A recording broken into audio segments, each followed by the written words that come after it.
मनसेला उशिरानं नाशिकची आठवण आली आहे। सयाजी आंदोलनात उतरल्यावर राज ठाकरेंनी भूमिका घेतली।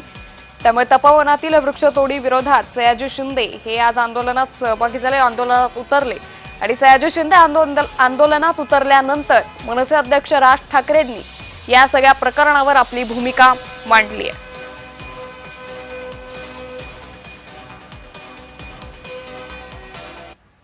तपोवन वृक्ष छाटणी वादावर नेमकं राज ठाकरे काय म्हणालेत पाहूयात।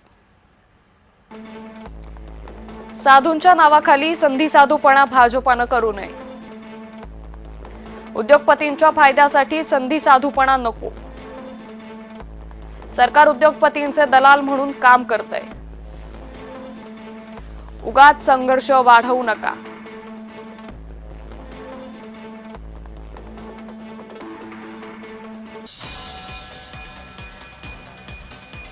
तर मनसे अध्यक्ष राज ठाकरे यांनी या सगळ्या प्रकरणी ट्विट केलेलं आहे। साधूंच्या नावाखाली संधी साधूपणा करू नका असं मनसे अध्यक्ष राज ठाकरे यांनी म्हटलेलं आहे। तर आज तपोवनातील या वृक्ष छाटणीच्या पार्श्वभूमीवर त्या विरोधात सयाजी शिंदे हे आंदोलनात उतरले। त्यानंतर मनसे अध्यक्ष राज ठाकरेंनी ट्विट करत आपली भूमिका मांडली आहे।